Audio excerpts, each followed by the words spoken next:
There's 2 hours and 40 minutes we'll never get back. Hawks lose 5-0 to the Pittsburgh Penguins.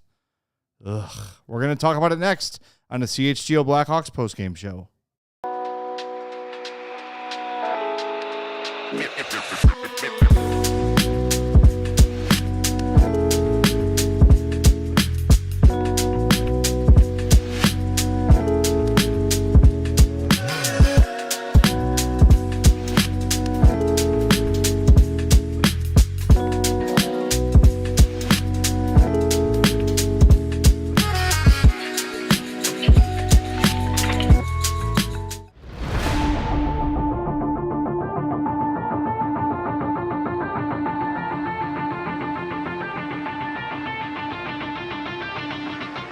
Welcome into the CHGO Blackhawks postgame podcast presented by Bet365. Download the Bet365 app. Use code CHGO365 when you sign up. Whatever the moment, it's never ordinary at Bet365. And like our Blackhawks, Bet365 never ordinary. It is, boy, I think we had a lot of scenarios in our heads before this game, Mario, and I don't know if we could have envisioned a 5-0 stomping at the hands of the mighty Pittsburgh Penguins. Not in the fashion that it happened. No, I think coming off of Sunday's game, I think we expected maybe a similar effort, a similar style of play, and neither one of those things happened outside of the first 10 minutes of the game where the Blackhawks had some sustained offensive zone time. They were faster to pucks than the Penguins were. Yeah. They were beating them. They had the upper hand in the first half of the first period, and then the game completely flipped on its head, and they never recovered. Yeah, this is something we saw from them earlier in the year, that as soon as some sort of controversy hit, and they got down 1-0 because Sidney Crosby scored. That happens a lot, guys. It's one of the greatest players of all time. 623 times. Yeah, that should not be something that completely derails a solid effort, but it did. And from the second period on, it was ass. And I know you've went over the fancy stats, and they look very even. Oh. But that game, anyone that watched that game was not even. It was not. And the compete level was a problem. Tony Granato pointed this out during the second intermission, that the Blackhawks as a team had 5 total hits in the entire game. They end the game with 7 total hits. And look, hits are subjective. It's some guy up with a laptop marking hits as he sees them, and sometimes they're home cooked a little bit. Mm-hmm, but boy, there was very little fight. How many times did we see the Hawks get pinned deep? There was one shift there in the second period, I believe. No, it was in the first period, actually. Mm-hmm. Murphy's out there for 238. Bedard's out there for 237. Donato's out there for 226. Ryan Donato actually got moved off Connor Bedard's line. Oliver Moore got moved up later in the game. Look, I don't want to hear about inexperience. I don't want, defending in hockey is a lot about effort. It's a lot about winning races to pucks, winning board battles, being physical. 0-for-3 in that regard in this game. They just got outworked all along the ice, and that's why at the end of the day, it's 5-0. Yeah, there were 2 separate instances where that happened, where the guys on the ice were out there for over 2 minutes, and the hits thing. I mean, usually you see low hit numbers if you are dominating, if you have the puck a lot. Yes. But that wasn't the case. This game was very even. So to not have that physical edge to your game is tough to see. But I will say that, you look up and down the lineup, there's not a ton of guys outside of like Vlasic and Murphy that lay a lot of hits. Pat Maroon wasn't playing tonight. Murphy had 1. Vlasic had 0. Yeah, today. I mean, those are the guys that lead the team. Yep. For the season. But yeah, I mean, it's just I don't know what it was. Something between that first and second period didn't resonate with the group, and it didn't inspire them to come out with some fire. And I mean, could it be the messaging in between periods? Could it be just the fact that these guys are, maybe this was a game where they found the exit door way before the final horn. I'm not certain, but something was not getting those guys out of second gear tonight. It's you know what? Look, I think we're all in agreement that Anders Sorensen is not the coach for this team moving forward.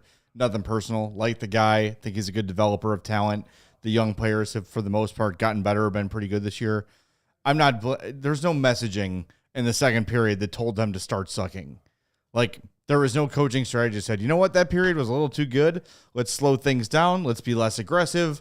Let's sit back a little bit. No, that was not a coaching thing. At some point, we've got to look at the players here. And we talked in the pregame praising how these veterans seem to be finishing the season strong with pride, wanting to win, wanting to end the season on a high note, and they still might, but this was a massive setback in this regard. Nick Foligno, the captain of this team, was a total non-factor in this game. He had one shot on goal. That's it. That's in 2 giveaways. Want to make sure I give him his giveaways, right? Like it's Tyler Bertuzzi, who was really good in the last game against Pittsburgh, a non-factor in this game. There's so many frustrating elements to this game, but you've got to look at the players. It is up to the players to jump over those boards and give their teammates the best effort they can. And as a group, they completely failed each other today, and that's what's really frustrating and really disappointing. Yeah, I think we talked about it. The effort level needs to, you have to internally motivate yourself. That is a part of being a professional. You don't get to this level of professional sports, let alone the NHL, and have to be, rah-rahed to get going. Like there has to be that internal motor that gets you going. So, I mean, for some of these young guys, it's a learning experience, because any night like this, you have to find learning experiences and teaching moments for those young guys. But yeah, with the veterans, it shouldn't be a learning experience. This should be an embarrassment for some of the veterans in the way that the team performed tonight. And we talked about before in the pregame, we talked about, okay, Pat Maroon, how many games does he have left? Is he going to play Saturday, the final home game, all that stuff? This is a game where, and I'm gonna allow me to do it, be a meatball for a second. Get the marinara out. This is a game where that second period, the energy, I feel like if Pat Maroon's in the lineup, he recognizes what's going on. He recognizes the lack of jump that the team is having, and he grabs somebody on Pittsburgh and says, "Hey, like, do me a solid here." I don't know who it would be on Pittsburgh's side, but he's grabbing somebody and saying, "Hey, we're gonna go." Like, the gentleman's whatever. This is a game that the Blackhawks would have needed, I think could have benefited from a fight, trying to get some energy, wake somebody up, get some energy going, and have that, get that bite in their game. And they didn't have Maroon in the lineup, so that's the easiest guy you can go to say you're gonna, that's a role that you play. Nick Foligno can do it, but is not necessarily one to go out and look for it. Connor Murphy will fight people and has beaten people up before, but he's not one to go out there and look for it. Outside of that, I mean, Bertuzzi, as much as his name carries, it's all name agitator stuff, he doesn't go out there looking for fights. They don't really have anyone that's gonna do that besides Pat Maroon. And there is an art to that still in the game of hockey. And I wonder, with this young group and these guys coming up, I wonder where that is going to come from, other than a veteran that they would bring in. Because, I mean, I don't know. There's guys that they have. What the answer is. I know Samuel Savoie is a guy that can go down there, or that can come up here and bring that edge. Colton Dock's a guy that we've seen do it. Wyatt Kaiser's got some red ass in him. So does Landon Slager, but he's only been in one fight ever. So I don't know. I there is an element to that is still necessary, and tonight is a night where I feel like that would have been necessary. Well, I mean, the frustration is that it shouldn't take that. It shouldn't take Pat Maroon in the last week of his career to say, "Hey, fellas, maybe we should wake up and compete." And look, they played well against Pittsburgh and were rewarded by having the same lineup last night. No one batted an eye. Today, pregame, we all agreed it was the right thing to do. They played one of their better games of the year. Sure. So bring them back. And it is a night and day difference between last game and this game. It's almost crazy to think that it's the same team on the ice. And I know, like, last change and that wasn't the difference here. The difference was they got outworked. One team was engaged, the other team was not. Well, and Pittsburgh made the most of capitalizing on their chances. You mentioned the analytics. I want to go through this because this is not indicative of a 5-0 result on paper. So this is at all strengths. At 5-on-5, it's also very close. This is at all strengths, including the power plays. Corsi was 55-55, even. Fenwick, 45-45, even. Shots on goal, 27-26 Penguins. Scoring chances for, it skewed towards the Penguins because of that second period, 35-24. High danger chances, 13-11 Penguins. Expected goals for 3.4 to 3.12 Penguins. Like, it's a very close game analytically. 5-on-5, they're all within a handful of chances, if not even. At 5-on-5, the Blackhawks had a 2.6 expected goals for. The Penguins had a 2.48. So they're there, and in a game where the effort level, we're saying, this rough effort level, these guys had rough games. It's still the Penguins. Like, this isn't a team going to the playoff. Like, you're still able to be there. It's just the chances. Look at the goal scorers tonight. Letang, Crosby, Kevin Hayes twice. I'm forgetting one. Who was the other one? The other one was Carlson. Carlson Scored a few goals. So in his it's career. it's guys that can be difference makers, even though in their advanced ages, that made the most of their chances, and they're capitalizing on some young guys having rough games. Kevin Korchinski got pantsed tonight. Yeah, that was a rough game. So it's frustrating, but there is still some moments where you kind of look at it and you're like, well, they were kind of right there, but it just, every time that they felt like they were getting some semblance of momentum back, it's a penalty, which for tonight, again, I don't know what the league mandated at the end of this year, but it was, do not give the Blackhawks benefit of the doubt. No, of course not. So you get some rough penalties. They score on some power plays. Any momentum you try and build is just ended, and you get a couple chances that don't go your way, and it's 5-0. Well, I found some evidence you're right about the numbers. Do you notice where the Hawks shots were coming from and where the Penguin shots were coming from? Sarah, throw up the heat map. Here's the difference in the game. Look at where the Penguin shot attempts were coming from. Right in front of Spencer Knight. And look, there were a couple goals I think Spencer Knight should have stopped. Fine, fair, so it's 3-0 instead. Right? Look at the heat map for the Hawks. It's light blue in front of the goal. A lot of those shots were coming from the low slot, like way up there. Yeah. From distance. Most of the best scoring chances came from defensemen who got shots through traffic as they were not competing in front of the net. That's when you have a team. Look, that's how you win hockey, period, is playing tough in front of the net. Mm-hmm.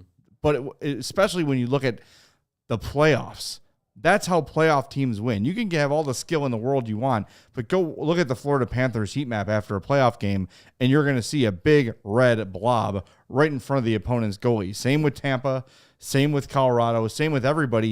Yep. That's how games are won in this, no matter how much skill you have, let alone when you've got lower third of the league talent on the roster.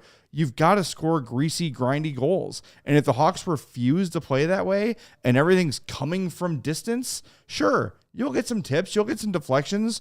That's all fine and good, but it can't be your main method of attack. You've got it. Like, the best scoring chance came today. I believe it was Kurashev.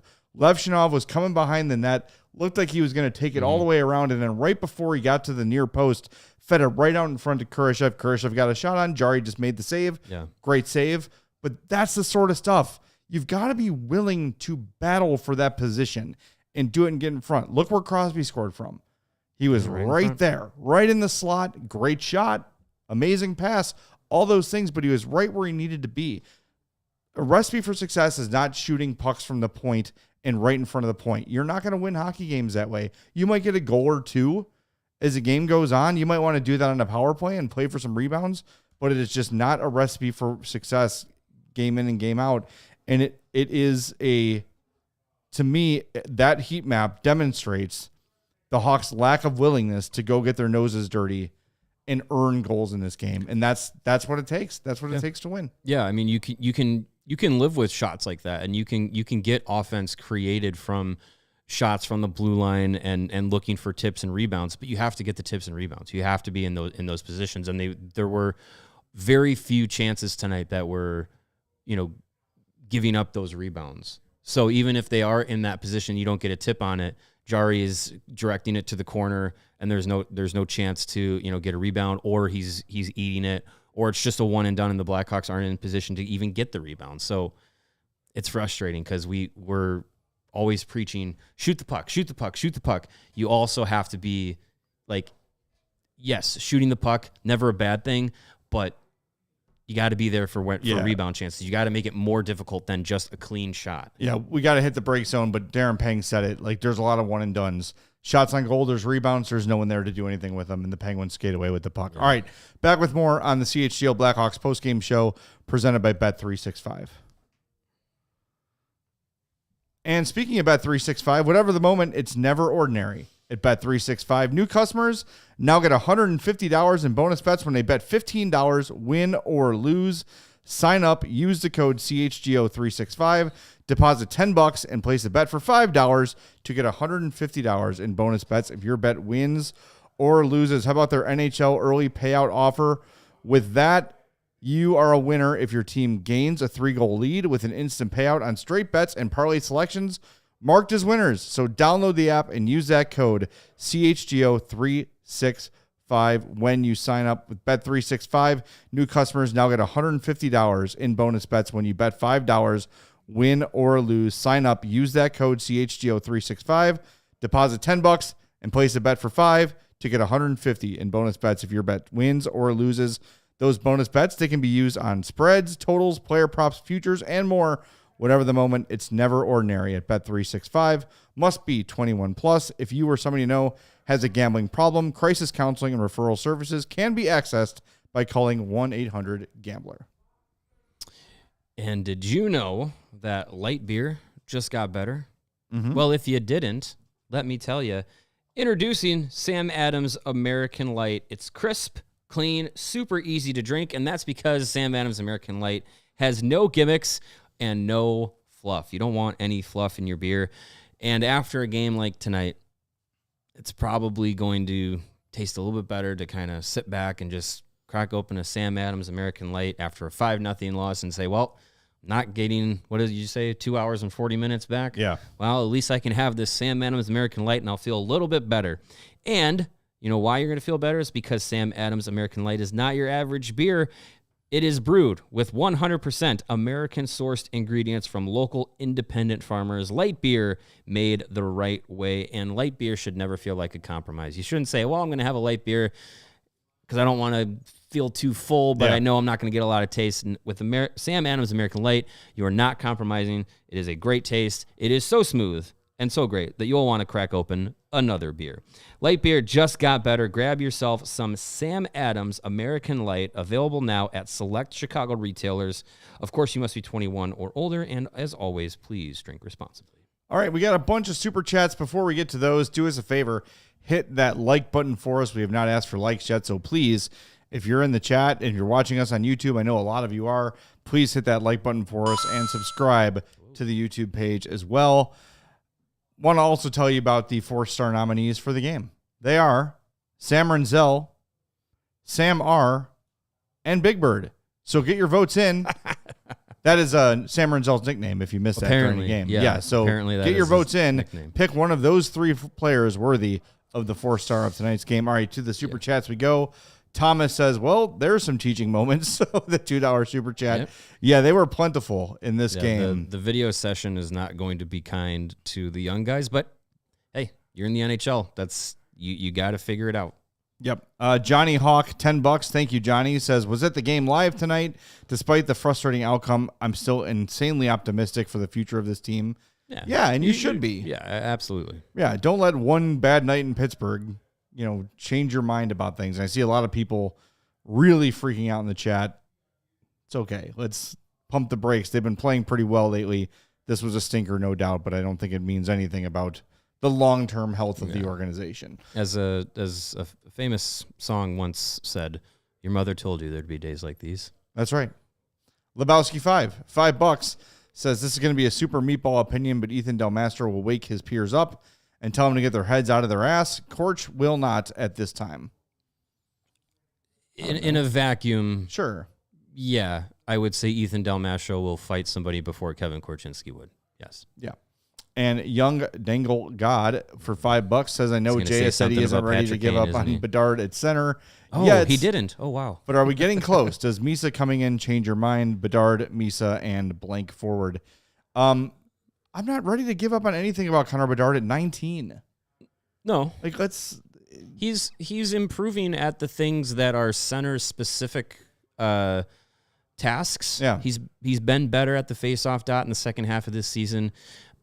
He's growing defensively. He's going to continue to physically mature, which will help play down the middle. And as we've talked about for pretty much all season, needing that extra gear of speed, he'll eventually get there. I have a lot of confidence in that he'll get that extra step.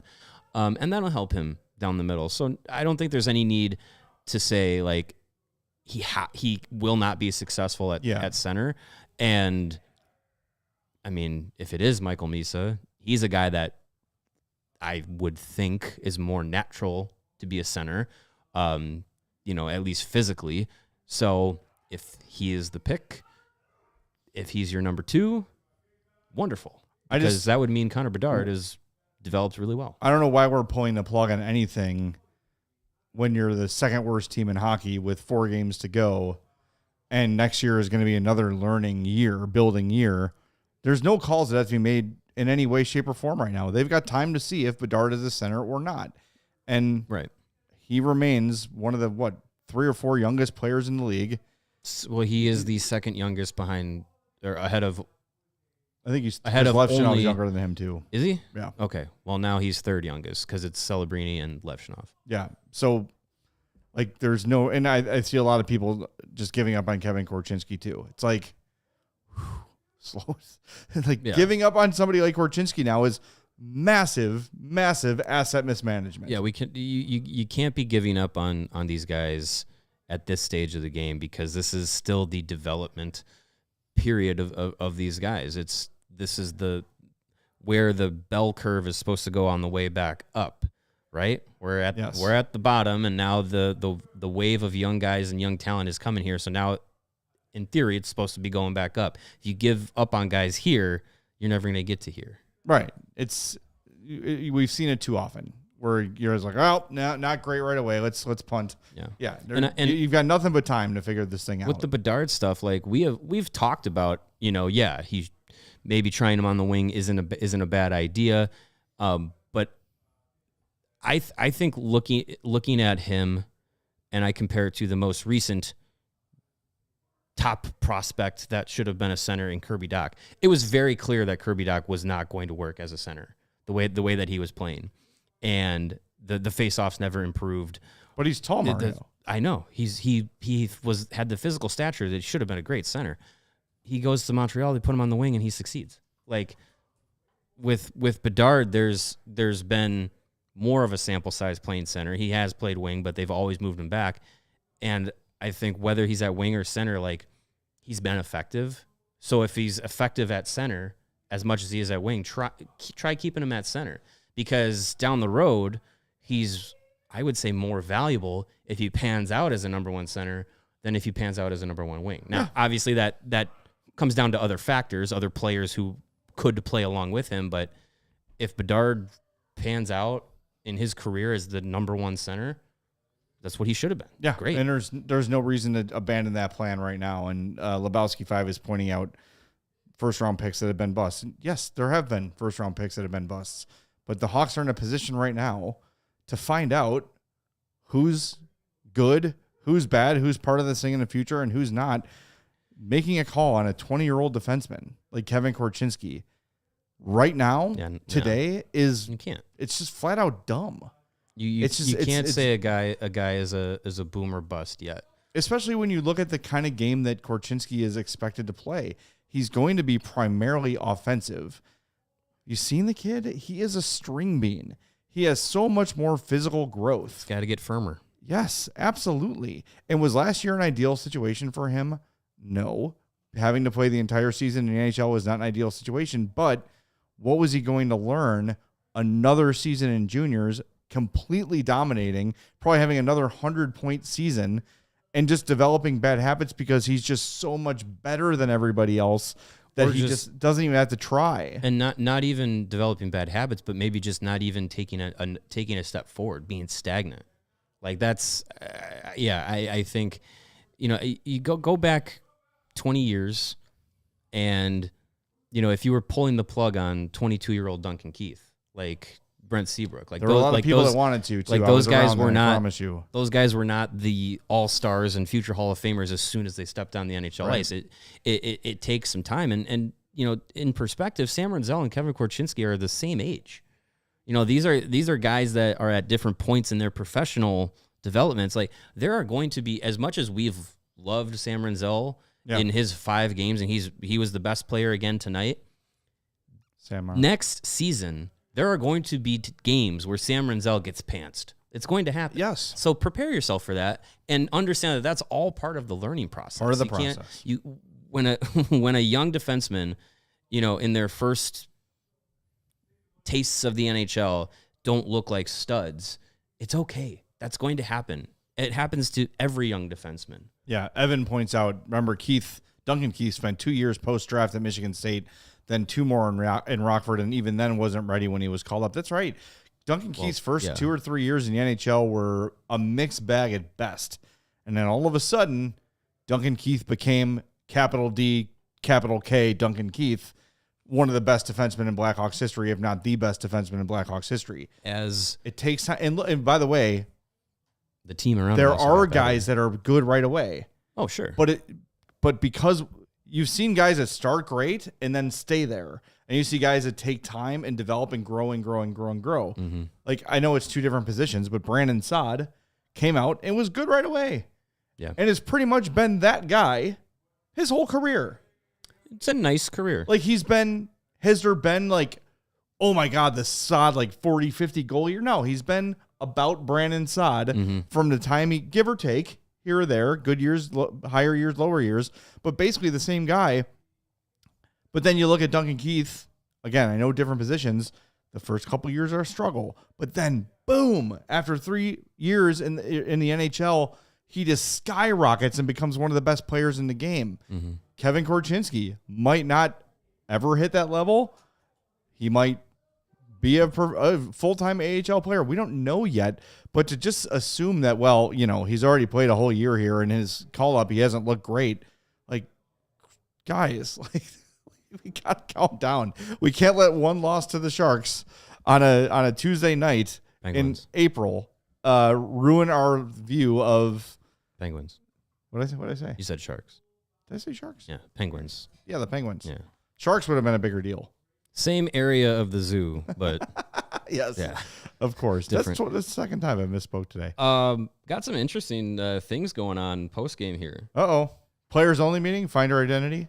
Scott Powers, Blackhawks held a lengthy team meeting after tonight's loss. Ben Pope expounds upon that. Says, quote from Connor Murphy: "Sometimes it's good to blow off some steam and not sit on it for a day with how bad we played." Also says Donato talked about a lack of buy-in to the game plan. Sorensen said it was mind-boggling how badly they played. All right, we'll keep our eye out for post-game video and audio. That's interesting. And yeah, Dan Kingerski? Dan Kingerski.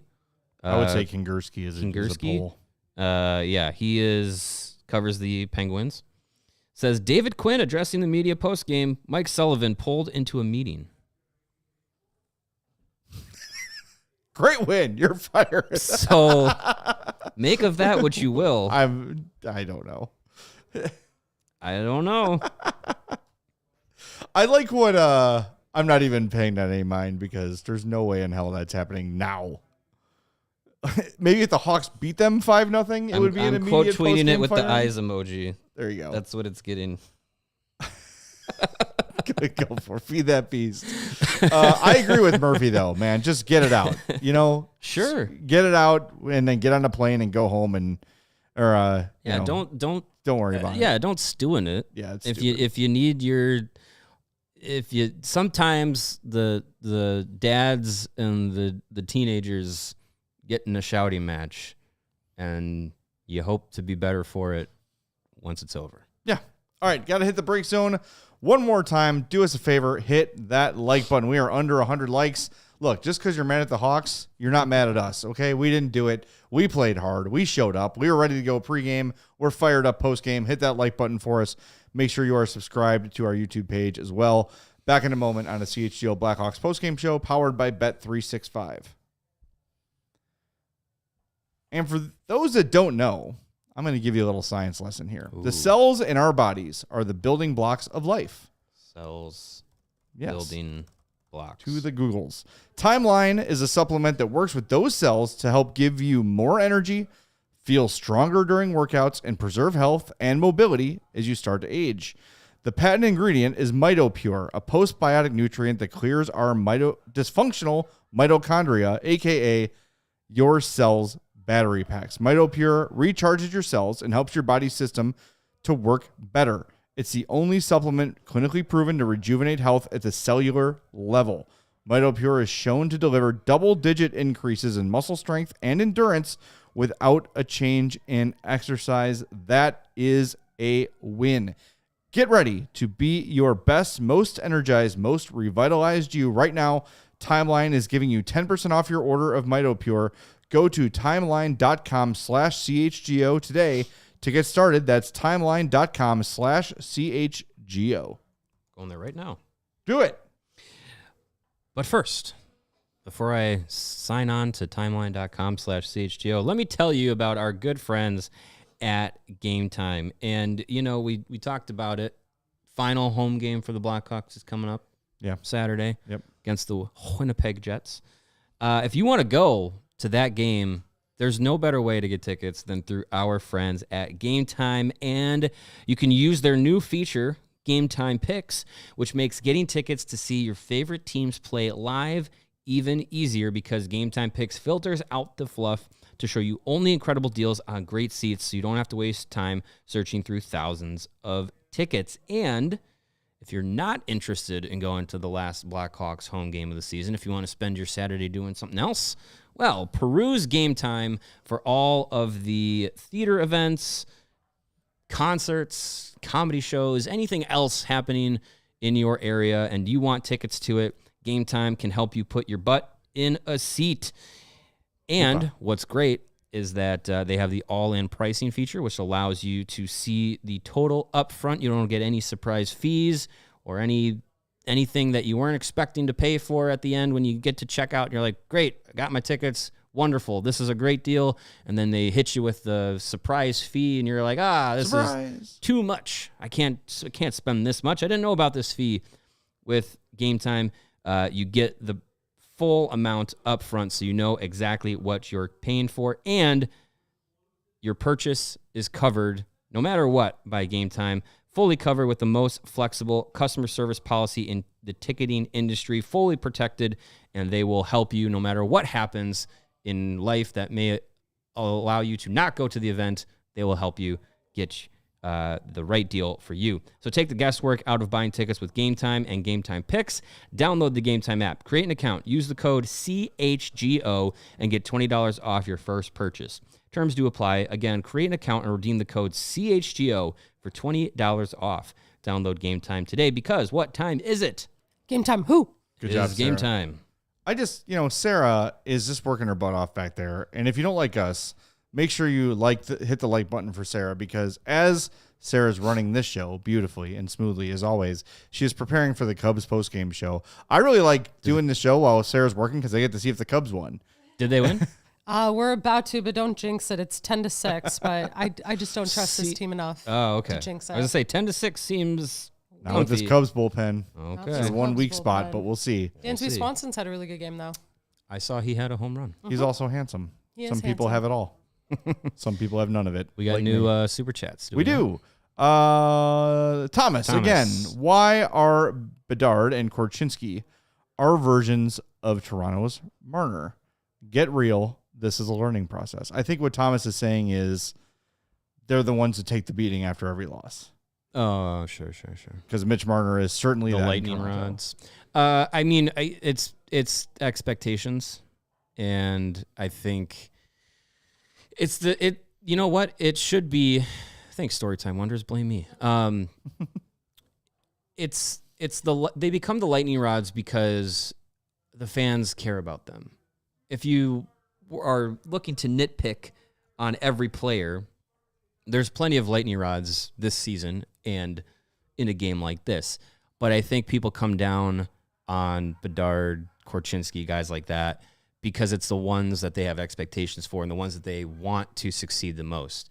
So I think it's the guys that people care about, the people that they want to see succeed and push the team forward. And when they're not doing that, then that's where the criticism can come in. And sometimes it's warranted. Sometimes Korchinski and Bedard and the like, Alex Vlasic, all these guys that we want and believe are going to be the future are going to have bad games. And you got to learn from them. And at some point, you can't have learning moments your entire career. You got to eventually figure things out and take those next steps. And that's what people want from those guys. They want to see those next steps taken. It's not as instantaneous as we all would hope. No, and I feel like every game feels better if Bedard scored. Oh, sure. And people just 82 goals? Yeah, I mean, people just have that feeling of like, well, at least Connor scored tonight. And yeah, like, I don't know. Well, that's why we had Connor's corner his rookie year. It's hard for us we've talked about this a lot. We come into this room or that room off of a win or a loss, and it's emotional, and we're either frustrated or overjoyed. And sometimes we have to we're really high about things or we're really low about things, and it's kind of hard to find that middle. And I'm really trying to find the middle here, and I just everyone needs to just chill a little bit. Really, it is way too early to be giving up on any of these Hawks prospects. It's way too early to think Connor Bedard is defined as what his NHL career is going to be at this point. Yeah, none of them are. Keep in mind, right? The best player he's played with is probably Ryan Donato. Yeah. For an extended time, mm-hmm. Him and Tavo have not been line mates very much. This season, at least. Yeah.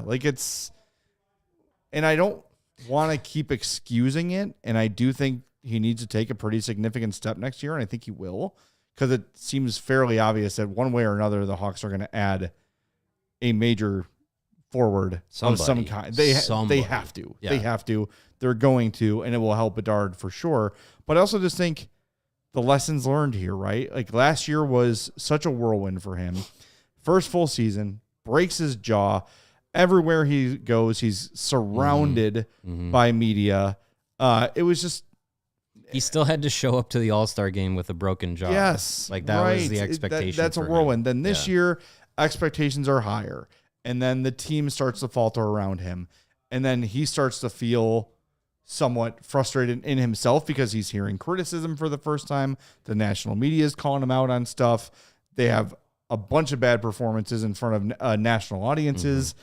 Not to mention, how about tonight's game that was on the U? The first time most of Chicago could see a game on CHSN, and they completely lay an egg again in front of probably their biggest local market they've ever had, because that game did actually end up on CHSN Plus because the Sox ended early enough. So it was on CHSN Plus, the U, and it was on Blackhawks.com.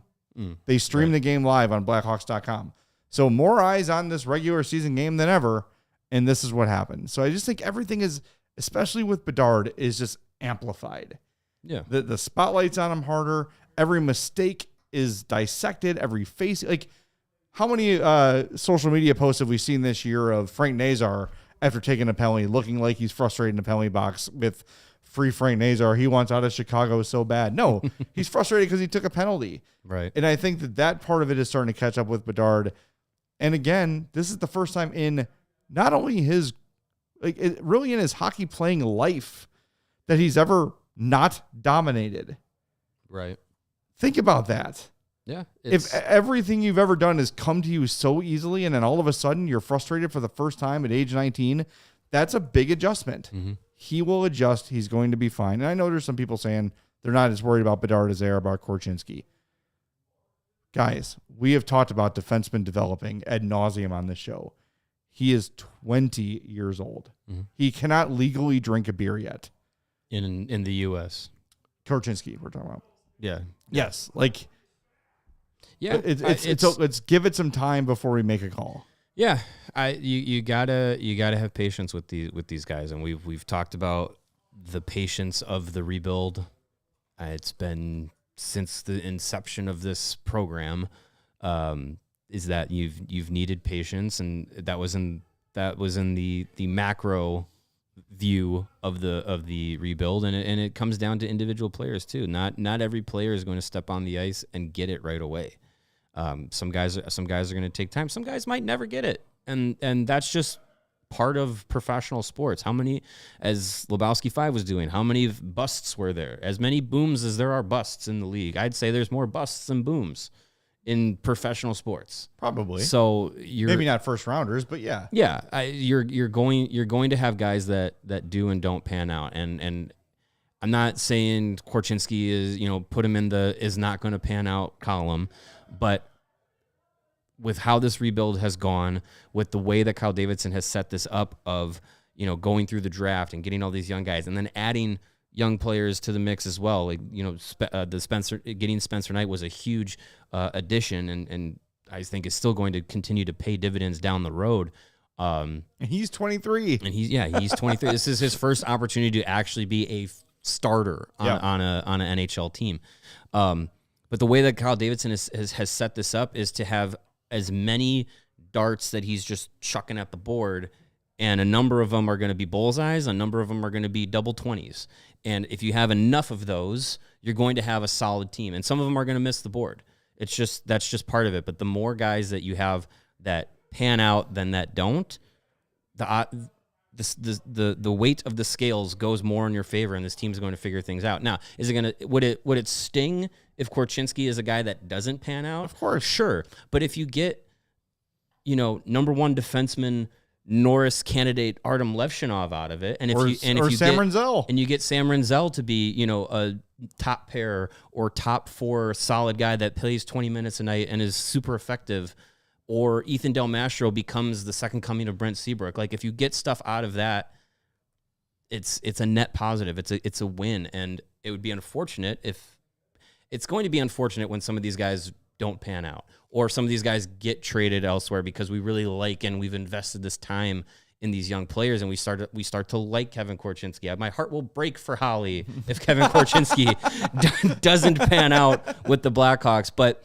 that's. I think of all the guys over the years, decades of Blackhawks hockey that we've come to enjoy that just never panned out or didn't make it with the Hawks. But you still had guys that came in and got the thing done. Like, it's the ebb and flow of life in for every pro Jack sports. Skilly, there's a Patrick Sharp. Yeah, where you're like, well, this is nothing. I mean, maybe you say that's Mikheyev, maybe you say that's Dickinson, with this like sort of found value, like, oh yeah, crap, like these dudes can play. Okay, cool. Like, sure, like Jack Skilly didn't work out, Cam Barker didn't work out, but Dustin Byfuglien, who was drafted in a round that no longer exists, right, came up and was an all-star and a folk hero and a Stanley Cup hero. Like, and the other thing too is a lot of first-round picks aren't always superstar level players. Joe Veleno is a good example. First-round pick is a very solid fourth-line center. Yeah. Did they think they were getting more when they drafted him? 100%. Connor Murphy was a first-round pick, and he's not had a quote-unquote first-round career, but he's probably going to play close to 1,000 games in the NHL when it's all said and done, and be a serviceable defense. Like, first-round picks are not guaranteed. It's not Hall of Fame or bust. Like, right. There's a lot of guys that get picked in the first round that end up having very serviceable careers that sometimes you look at them and you forget that they were first-round picks. A guy like that could be Nolan Allen. Remember Nolan Allen? He's a first-round pick. Yeah, right. And he's a guy that is back in Rockford right now. And in his rookie year this year was fine, but wasn't like jumping off the page. First-round pick. Like, it's all these guys are going to have different paths. Yes, and it's fine. It's fine that they are not all identical. It's not a way. Like Adrian, great point. Gustav Forsling is a great example of a guy who came into the league, got some early play as a young player. I believe he was playing for the Hawks when he was 20, right? Like very young. Yeah. And he was fine. But at no point did anyone think that Gustav Forsling was going to be a top pair defenseman on a Stanley Cup champion. And then all of a sudden, on his third team, he started playing well in Carolina, but he gets to Florida and just blossoms into the stud defenseman. What was he, 26, 27 when that happened? He is currently 28. Okay, so yeah, 25, 26 is when he really hit his stride then. Mm-hmm. And everyone's path is different. It just, you can't go. I'm just, for your own mental health, Hawks fans, don't live day by day in a rebuild, game by game, because you're going to drive yourself insane. Let us do that. We have to do 5 shows a week. We're the ones that will live that way. Yes. But yes, the long-term view is still the right way to go with this rebuild. When this team is down the road and we can debate who should be the third pair defenseman and who should be the fourth line right winger that plays on the PK, and we'll have spirited debates about that. When we get to that part, that's where the day-to-day will be more. Yes, and I can't wait for that day when we're I know. saying, why is this guy playing? Why is Brandon Bollig in the lineup over Jeremy Morin? This is ridiculous. Mm-hmm. When that becomes the thing we're concerned about, who is the 12th forward on the Stanley Cup favorite Blackhawks? Trevor Van Riemsdyk needs more minutes. I long for those days, but for now, it's the big picture, and you've got to let these things play out, pan out, and they're going to. And again, Kyle Davidson's flat out said it. The reason I gain all these draft assets at this point in the rebuild is because not every one of them is going to work out. Mm-hmm. So we're going to have late round picks that are better than expected. We're going to have early round picks that are worse than expected. And the hope is that with enough lottery tickets, they win. And you get enough of them to come up and be contributors at the NHL level. And look, as we were talking about in the pregame, we're talking about wow, there's already, looking ahead to next year, there's only so many spots open. You've got all these defensemen that are NHL ready, and do you sign Aaron Ekblad? Where's he going to play? You might regret that in 2 years because you've got Levchinov on the right and Murphy and Renzel and all, and you've got Korchinski and Del Mastro and Kaiser. Where are all these guys going to play? And then 2.5 hours later, everyone's gloom and doom. This game against the Pittsburgh Penguins is not going to define the rebuild. No. And you know what? Maybe it is a turning point for some of these young guys, and maybe this, whatever they had after the game, the Festivus airing of grievances in the locker room, maybe it is a moment where these young guys needed to kind of be like a collar shake from some of the veterans, or who knows? Maybe it was Sam Renzel collar shaking Nick Foligno, saying, "Could have been. This is unacceptable, old man." Who knows what it was? But maybe this could be something that is just like, hey, this is not an effort. This is not a game that is going to get it done. And the quicker that lesson is learned, the better for everybody in this room, not just those that are not able to drink in the U.S. Well, and I will say too, I don't want to silver lining this, but this is one of the first times really since the trade deadline where you've had an effort that was this abysmal, that was this frustrating. And even still, as you illustrated in the first segment, they're right there in terms of possession, in terms of high danger chances, in terms of all that stuff. Yeah. I don't know. It's different. And I think it's crazy to say this, but I think over the last 2-3 weeks, this team has slightly raised expectations. And a lot of people in our chat and watching us on YouTube and listening on the podcast, and we love all of you, hit that like button, had a higher expectation coming into this game. They thought, and I'll point the finger at myself, I thought we were beyond games like this. I felt like that ship had sailed. You got the malcontents out of here, some more than others, but you got them out of here. You've got young, hungry talent up here that are ready to compete every night. I'm surprised at this, and I think that's why I find myself more frustrated now than I might have been 2 months ago after a similar loss, because I had all of a sudden I have higher expectations for this team. Maybe someone's pet goldfish died before the game or something, and everyone just got down in the dumps, and they weren't able to weren't able to get themselves out of the funk. Who knows what it was? But yeah, I mean, the way that Sunday's game went, I felt like, what is to say that they can't replicate that? Because it's the same lineup, it's the same guys, they're playing the same team. It's just a different building. So yeah, I wouldn't have thought that this game was going to go this way, but hopefully it is a bit of a shakeup. They got Boston coming up now on Thursday. That's a team that's free falling. I didn't see what they did tonight. Did they win? I think they were playing tonight. There's no way to know. I'm looking at the score right now. 7-2 against the Devils. Well, they shook some cobwebs out. Future Blackhawk David Pastrnak scored in that game. Yeah, Nolan Allen in a first, right? Was that the exactly. proposal pregame? Well, that's 2 first-round picks. Equivalent. That's true. 2 first-round picks. That's true. Yeah, I mean, again, it's you're going to go to Boston. That's all. No matter where the Bruins are at, that's always a tough building to play in. It's still a that Bruins team feels kind of like this Penguins team where, yeah, they're not going to the postseason, but man, they still can put some numbers on you. Clearly, 7 goals on the Devils. So hopefully that is not going to be a game that replicates the effort and intensity level that we saw tonight. Dylan says this team prefers quality over quantity, but they don't have the skill to play that way. Just put everything on net. That's kind of what we've been saying all year. Where if we're looking for a common theme of our frustration, it is that they do wait for the perfect play far too often. I don't know if that was necessarily the case tonight. I think they were putting pucks on net. They needed a little more traffic in front to take advantage of those things. But they had 27 shots on goal. Like, it's not a ton, but I mean that's still fine.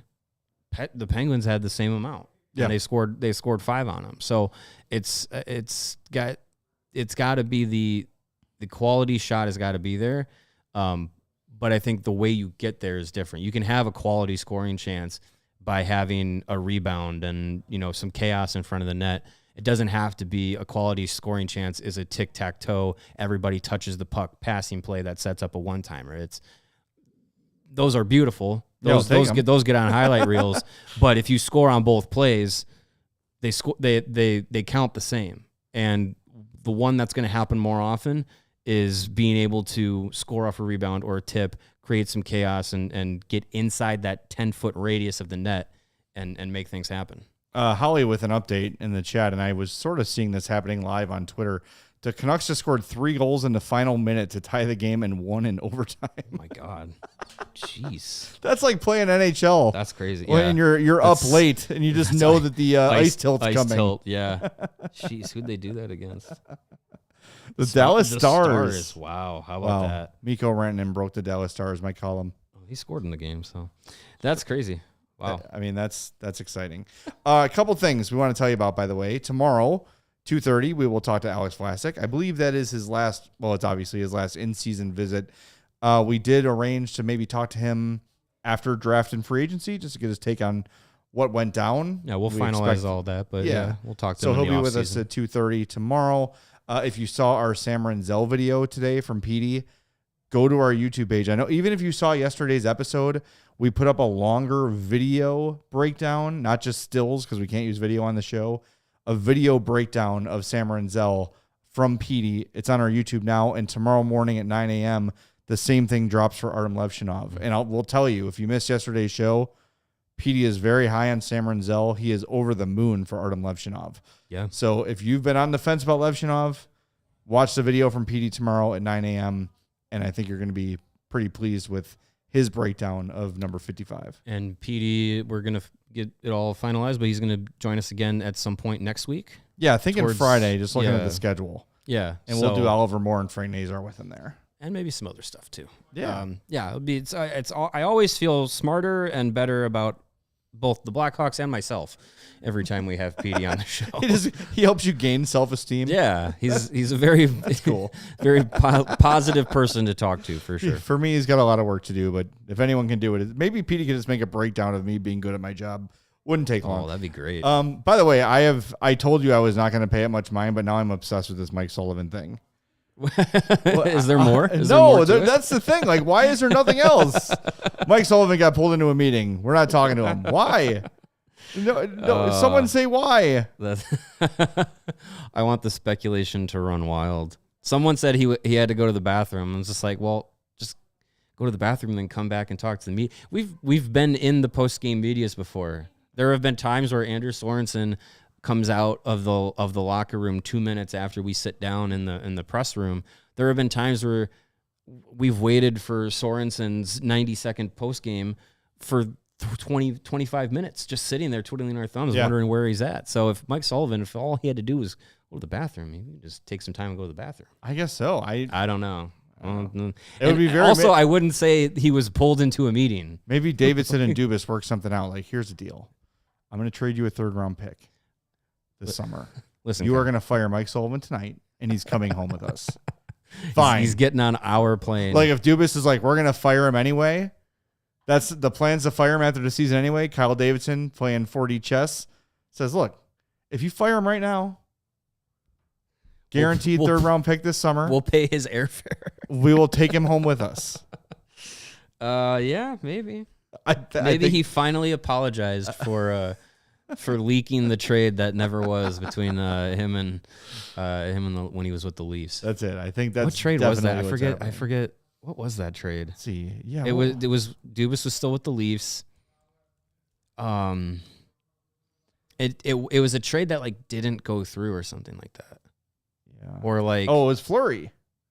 Was Are you it? talking with Yeah. Davidson? Yeah. It was Marc-Andre Fleury, Mm-hmm. and they were going to get Matthew Nyes for him. That would have been a good trade. Freaking Dubas. That would have been a really good trade. Nerd. All right. Well, I think we're ready to name the 4-star of the game. Oh, it's a barn burner. It's a tight race. It's a barn burner. Who could it be?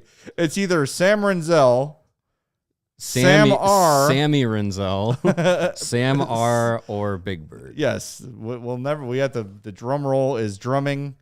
We're almost ready to reveal, and the winner is Sarah. Who is the official winner?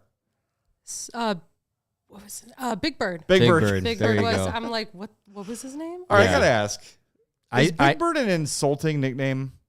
No, that's a good character. So Sam does Renzel kind of is look very like him. tall and gangly right now. But he kind of keep it up there, Sarah. And as soon as on the broadcast, they Darren Ping and Rick Ball mentioned that Big Bird is what he's been named by his Blackhawks teammates. I see it.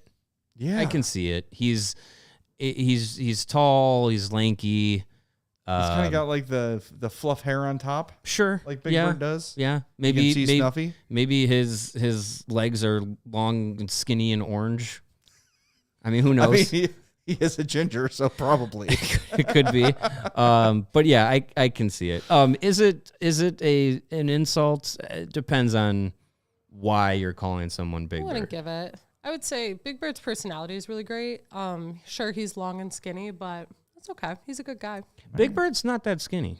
he Big skips leg day. He's pear shaped. He's His all leg- yeah, his- he's all upper body. Yeah, his legs are skinny. Yeah, exactly. I mean, he really does kind of look like Big Bird. Yeah. Well, That's there's funny. your 4-star of the game, Big Bird, Sam Renzel, and he deserved it. He was. If He you go actually through did, yeah. The game score, he is the highest rated Hawk.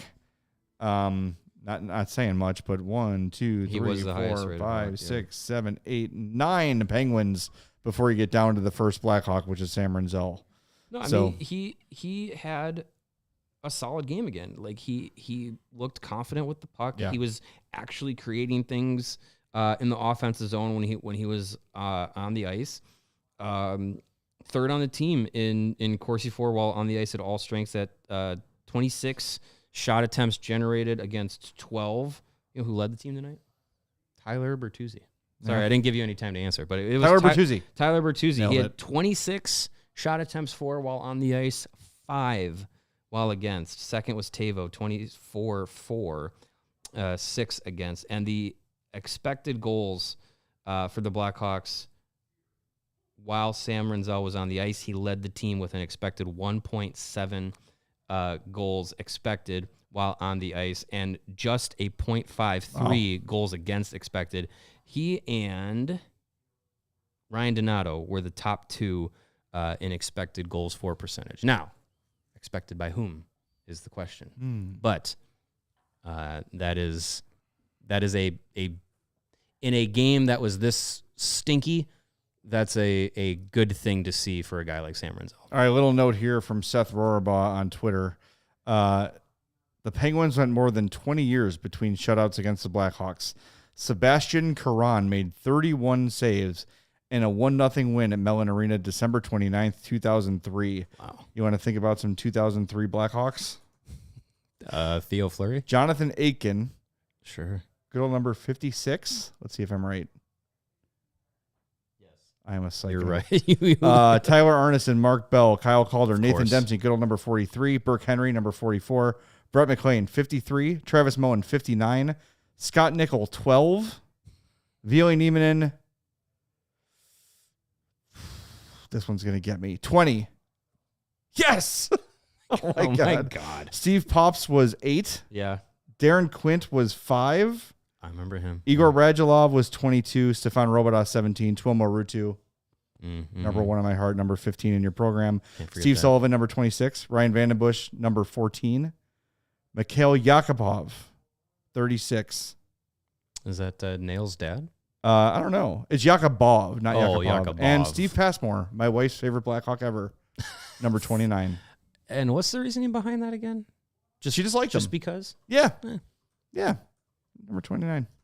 Good to know. That is I have an illness. There's something wrong Yeah, with me. that needs to There's be no reason I should know Jonathan Aitken's number off the top of my that head. needs to be studied. You need to I have donate nothing valuable. You need to donate your brain to science when it's all said and done. There's nothing valuable in there. What the hell is this pocket? Hockey numbers. Nope, that's all. The only thing in there. All right, we're gonna be back tomorrow at 2:30. Love everybody in the chat on the YouTube listening. Oh, on the there podcast. was a super chat we didn't get to. Oh, dang! there Snap. was from Edward. Oh, damn! First. $20. 20 bucks are. All right, that second Penguin goal pissed me off so much. If I'm not mistaken, Nazar intercepted the puck. That's a clear break opportunity, and Teravainen just gave the puck away. There's a difference between a bad team and simply lack of care. Yeah, I went back and watched that, and that Nazar breaks up an offensive opportunity for the Penguins. The puck goes to Teravainen, and he just kind of like butt ends the blade on the puck. Doesn't get enough of it. Penguins are able to swoop it, keep it back in the zone, and end up scoring. So it's those little things, and we were talking about it in the first half of Sunday's game. You know, that game wasn't all flowers and daisies. No. The first half was pretty sleepy and pretty full of those moments where you're just like, this Blackhawks team is just, there's just a half step or a pass that's too slow or just out of reach or bounces off someone's skate and goes to the other team. There's just those little differences that make teams like the Blackhawks and teams like the Panthers or the Capitals, where it's the speed of a pass, it's the target of a pass, it's, you know, a bounce goes off someone's skate, and instead of going to their stick, it goes to the other team. Like, it's just those things that always seem to go wrong for the Blackhawks that good teams seem to make go right. That was one of those moments. Yes, 100%. By the way, Lebowski 5 says Steve Pop was awesome. He was goal number 8. And for those that don't know, he sent the Blackhawks his resume to Bob Pulford, and he's like, all right, on LinkedIn, you're our number 4 defenseman. Congratulations. And that's the damn truth. I wish it was that easy. Yes. All right, we're back tomorrow at 2:30 with Alex Vlasic. Don't miss it. And remember, check out that PD video that drops at 9 a.m. tomorrow on our YouTube page. We'll talk to you then on the CHGO Blackhawks podcast, powered by Bet365. We all silly like the mayor.